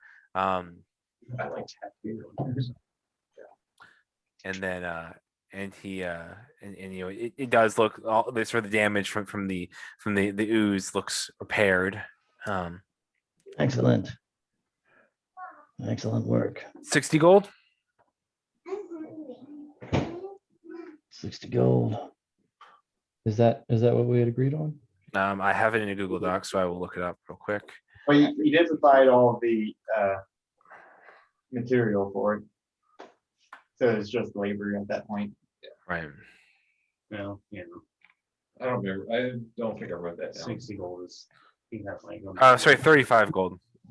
Whoa, trying to rip you off. Sorry. DM bad memory.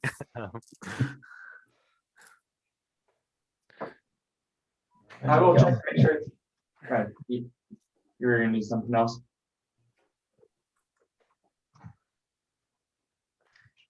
And while I'm here, do you have any large dull weapons? This is what I've been using, and it's worked out very well for me.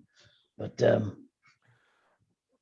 yeah, I'm in the market for an upgrade. If you've got something could improve.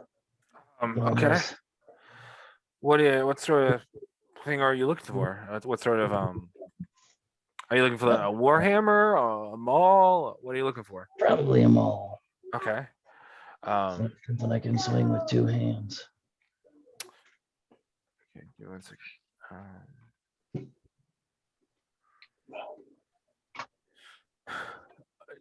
Okay. Sorry, I'm trying to okay. So you're not looking on the market for a warhammer or would you be interested in a pike or just looking for bludgeoning, something that does bludgeoning damage? Yeah, I really like dull weapons. I don't know, Okay. something about it. Well, Just fits my style. well, yeah. Well, What do you have in the way of warhammers, if that's what you got? I have a couple mauls, but I also have some warhammers here. And so he pulls out sort of these dwarven warhammers that he has on the shelves. And he sort of gives them to you. I mean, so they will do 1d8 bludgeoning as opposed to the 2d6 that your maul does. Sure. And these mauls, anything special about them in particular, other than obviously the very fine craftsmanship? Well, we do have a 1 second. We do have a maul that was made in Kravarad by the family that lives there. But No idea what or who or where that is. nope. And I rolled a 0. oh, good. Not along, yeah. So if you want to, this one will do one extra D4 of fire damage with it. It's a dragon's maul. Nice. What is a D4? Sorry, do a little extra damage of fire damage. How much is this one? That would be probably 1,000 gold. They're on the king's tab. Well, you got yourself a deal. All right. Anything else? Let's see. What else would I be interested in? You just want to get more taxes out of this. It's like, this house is empty. If we fill it, I can charge a tax. House Property tax, living taxes. All those adventuring taxes we get. We probably have to, now we probably have to get a permit to adventure.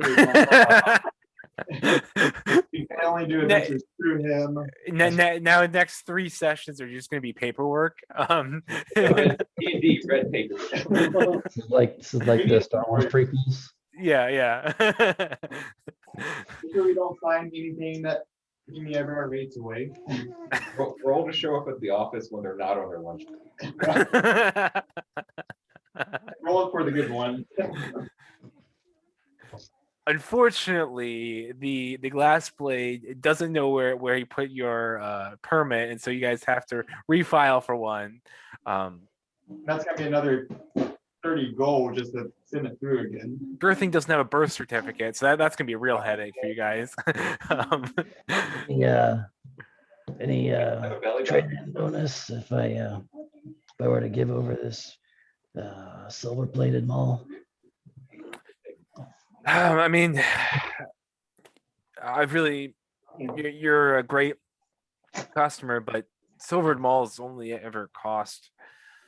I'm only going to get max 100 gold out of this thing, so I can take off 100 gold.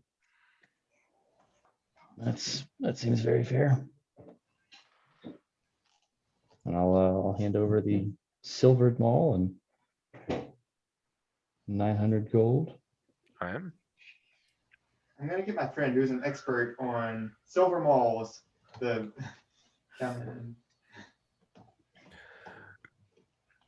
I'll take the dragon mall. All right. You check out Dragon Mall, and so it's basically your mall, but with 1d4 fire damage. Nice. On the I need to look into if it's just the first attack, how it's normally done. If that's normally the first attack, or I think it's all attacks. But Cool. but yeah. All right. So as you guys sort of, I will check for traps as soon as before Alright. we go into the house. all right. So you check for traps. Yeah, make a. It's investigation. Mhm. 4. 4. So you run around the house looking for traps. You don't see anything. Here. Up down the stairs. As we're settling in and kind of looking around, I'll remember, oh yeah, we've got a vampire that's been chasing us for a while. And I will just, like, when everyone's kind of together, I'll just say, just in case that lady that we think is a vampire shows up, I'll just take out my pythons Mhm. and make sure that everyone has at least one. Right. So yes, I'll take off. I'll take off those. Unless Cyrano's parents were like vamps, she's probably never been invited in. Yeah, we'll never invite her in. Yeah, but now we're in new residency. Yeah, but we Well, don't- just to have on you whenever we're around, whenever we're about. Dead. Or are they just gone? So from what you guys know, they Yeah. left Uthodurn for Baesteel, which is make a history check. And anyone who's proficient in history, make it as well. Proficient. Okay, now. It was almost an 18. But now it is a 5. I rolled a lot of 5s tonight. Wait. So what was it originally? What was the dice? It was on 18 and then tipped back to 5. Oh, okay. Tipped back to 4. Yeah, you don't know much about Baesteel besides that it's in the Dwindling Empire. I don't know. That's what I was saying. How many bedrooms? So at this point, AR sort of stands up and he says, "Well, it's been an honor adventuring with you guys, but I have to go back to the Pallid Grove to face my court martial." Sarah shakes each your hands. Well, Cyrano, it's been a pleasure. You obviously now know a place that we, as a group, have. You're welcome here anytime. Unless you become a vampire. We have to rewalk anyways. We're gonna have to rework our spell. Don't get a welcome back. Yeah. Mikasa is not Tsukasa. It's no Tsukasa. And so he sort of shuffles off, and you see sort of the pallid guards. One of them sort of approaches, and they talk briefly. He heads out. Wait, do you want your short bow back before you leave? Out of your shot. It's okay, Wilfred. You can keep it. I've never shot it. I've never used it. It won't be of much use to me either. Hey, Aris, what about that amulet? He keeps on walking. He keeps on walking. What about your money? Hey, Aris! Can we get your boobs?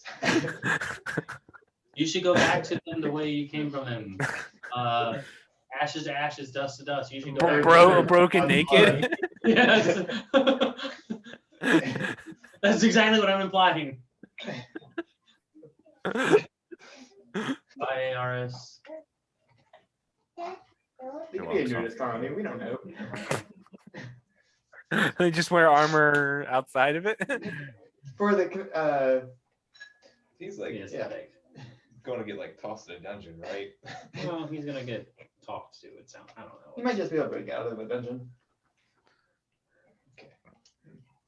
All right. So as you guys sort of settle into your new home in Uthodurn, having cleared the name of Mila Teno at long last, is there anything else you guys want to do? Well, now what do we do? Claim bedrooms. Yeah. I'll call the lowest one. Is there any like furniture in the house? Or is it like Yeah, there are some basic pieces, a table, some beds, stuff like that. There are I guess 5 bedrooms. All on, I guess. So there's one on the ground floor. There's sort of 3 on the second floor, and there's 1 on the top floor. Is there a hot tub? No, there's not a hot tub. There's a bath. Okay, Hey. bath, but I'll walk up the stairs and charging people? start putting my belongings in the bedroom on the top floor. okay, all right. So you're taking the attic bedroom. All right. I'll obtain the lowest floor bedroom. Right. Yeah, never like nights, did you? I don't mind flying. Cyrano's already taken one of the bedrooms on the second floor. Yeah, I guess I'll one too.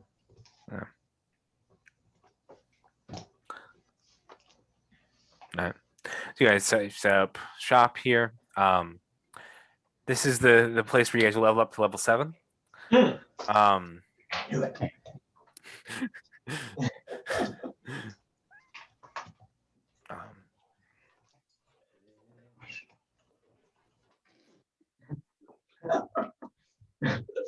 he mean to do that? Yes.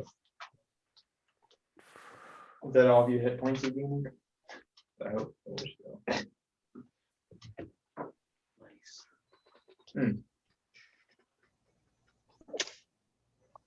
Of them, one on top. Level up. Level 7. What do I gain at 7? Feral instincts. So this is where my character starts breaking down because I have a 9 passive perception, but at level 7 I gain advantage on initiative rolls. I can't be surprised. So I get 4th level spells. Or- That's it.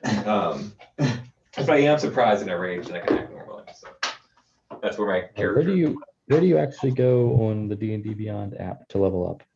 Edit character. I Wait, that's believe. I'll be right back. Okay. I think you have to actually go to the edit character On website. on the website. Yeah, that's what you have to, that's what I've done. And then the 7. gear wheel beside your name. Get this, guys. I'm logged in. over here. View character on website. Okay. I think, do we get, what else? The gear Sign me The number spell. Yeah. and then edit character. Yeah, it should be a gear wheel or Yeah, I clicked on that and then do I go edit character from there? edit character, or right below that should say. Oh, something manage about levels. I see. Manage levels. your XP total will be increased to 23,000. What? The match your character manage levels. Level 7.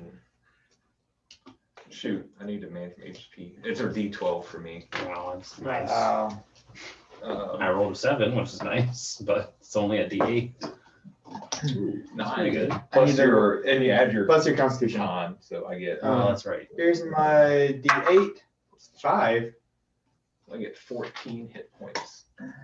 Where do I add this in here? I just Um, do manage and then override. and then roll So I add HP. You 14 just add to your. that, so 49.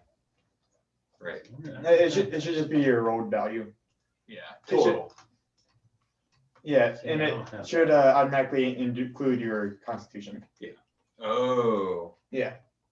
47 no, I have +5 on constitution. or 44. So I have 65 plus 14, so my final number should be 79. Got it.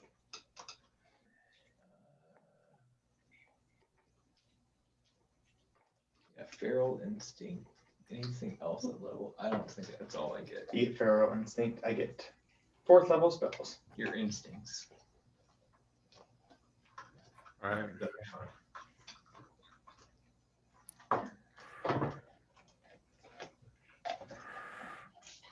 Right.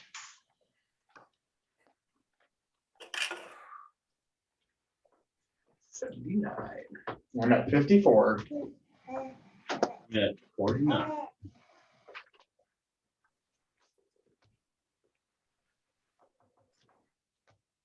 Stable.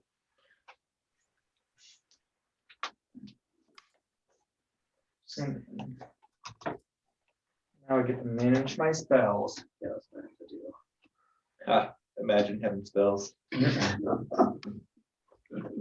That's literally the only thing I get is advantage on initiative. You get an advantage on initiative? That's Yeah. interesting. And if we're surprised and I rage during my first round, I can act during the first round. Instead of be surprised. Instead of, Oh, instead of I see, like, I see. But don't you have to like enrage to do that? yeah, I have to rage as part of my action to act. Stone shape. Locate creature. Freedom of movement's pretty cool. And that's all we get. Divination.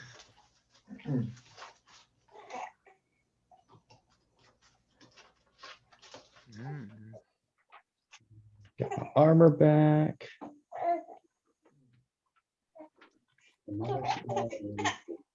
Right, because like we don't get any bonuses for like proficiency or proficiency now, then it's like a time, I think.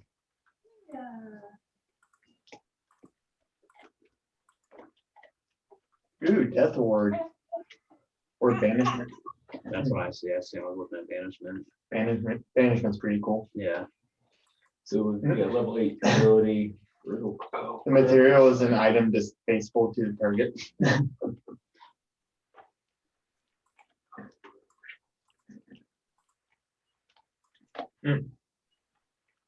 Freedom of movement. I have never cast any of my spirits.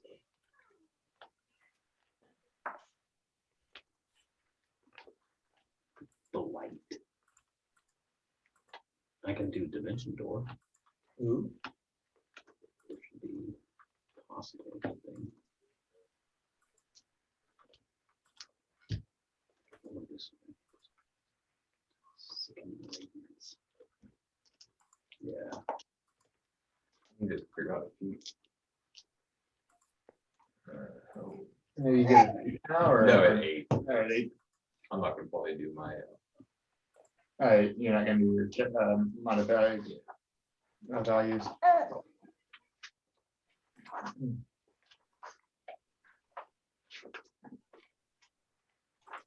And at 7th level, I get Guardian of Faith and Wall of Fire. Nice.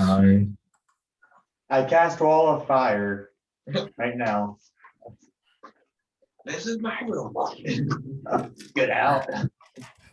Yeah, I'm gonna have to look at that. I can't choose an exact spell yet. I have to look.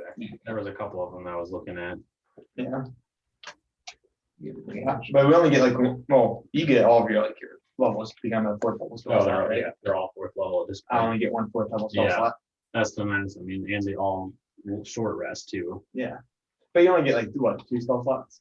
3 with the Rod of the Pack Keeper, which is nice because that helps with that lets me get 1 spell slot, but that's a long rest to reset that. It's only 1 second.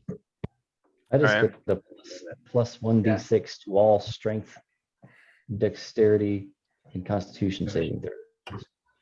Pretty nice. On the other, yeah. But the internet might jump out of it. All right. Nice, level 7. Now we Right. can rage kill every murder Right. hobos. So as, Yes. as Now you we guys have the le- law on our side. In the name of the king. as you guys level up, Wilfred, you get a message that says, "W. You have leveled up. Trouble in Congratulations. Golgothir. Need your assistance. M.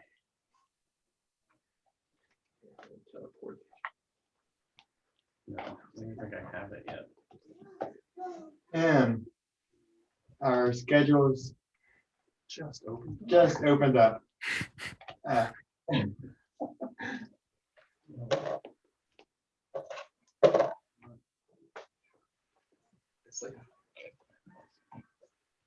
Well, I'll be there. And W. All right. Remember your own His now name is Master Wilfred. MW. Master Wilfred.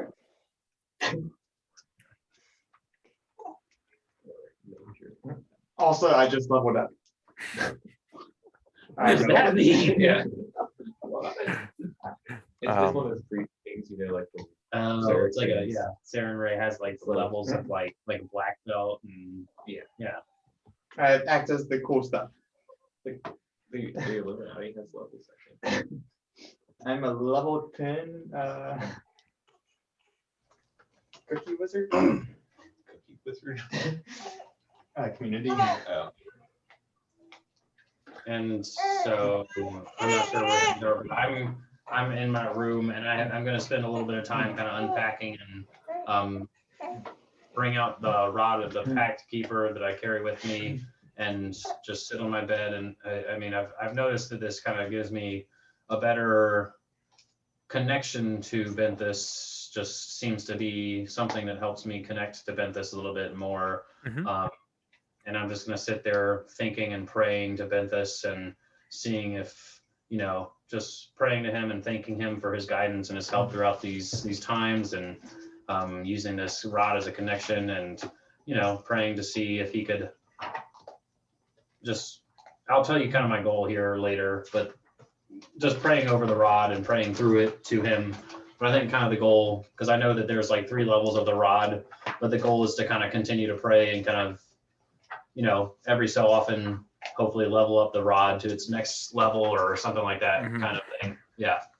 So So, I'll continue to kind of do that over the course of it. But yeah. so as you're sort of lay down to sleep in that first night in the new house, you have a dream. In that dream, you are sinking again into the ocean. It's like when the first time when you met him, where you were in the shipwreck and you were falling, sinking, drowning, gasping for air. And you see that this tentacle sort of reach out and wrap around your arm, and it pulls you forth. It sort of pulls you up to the top of the water. And even as you are being pulled, you feel that you no longer feel that pressure in your lungs. You now feel like you sort of belong here. And you hear this voice saying, "You have forgotten me. You owe me." And it's in my dream, and I'll just kind of, I mean, I can't really do much at that point. I'll just, hopefully he can show me a sign, wake up in the next morning or middle of the night and just bend over and just, and not shock, not fright, but just, yeah, kind of scared a little bit, but not too scared, but just, in awe, I guess, and just ask what.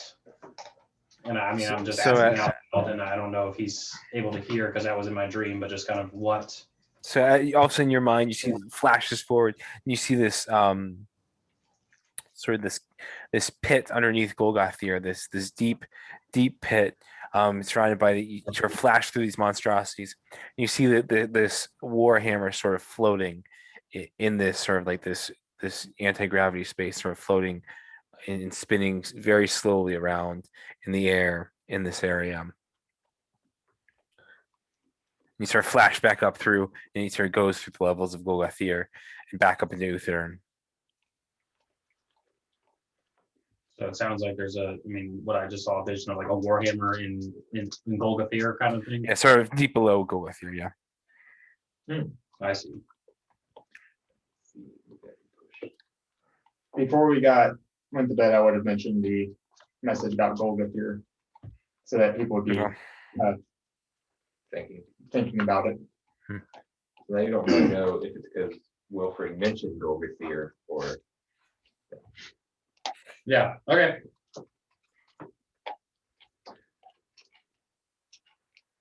And I'll try and go back to sleep at that point then. Mm-hmm. Good luck.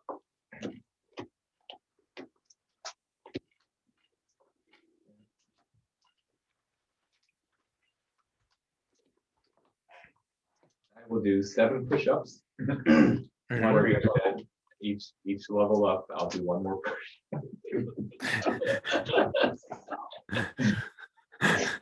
That's how you supposed to work out, right? It's like I feel like I should do 7 push-ups tonight. Do some push-ups. For some reason, 7 seems like a good number tonight. Yeah. Great. Well, first night in the house, yeah. All right. We're homeowners. Is there no HOA fee or anything? I don't think so. You guys did you bundle your car and home insurance together? Did you guys get that done? Well, we don't have a wagon. So. No, but they keep calling every day saying, "Is your wagon warranty extended?" We don't have a wagon. We've been trying to talk to you about your wagon's extended warranty. They just have like clerics and sorcerers every day, like extend their spell slots on sending. Yeah, Just, yeah. Hey, did you know about our extended warranty? How do you even know me? Tell us ending. Just sending.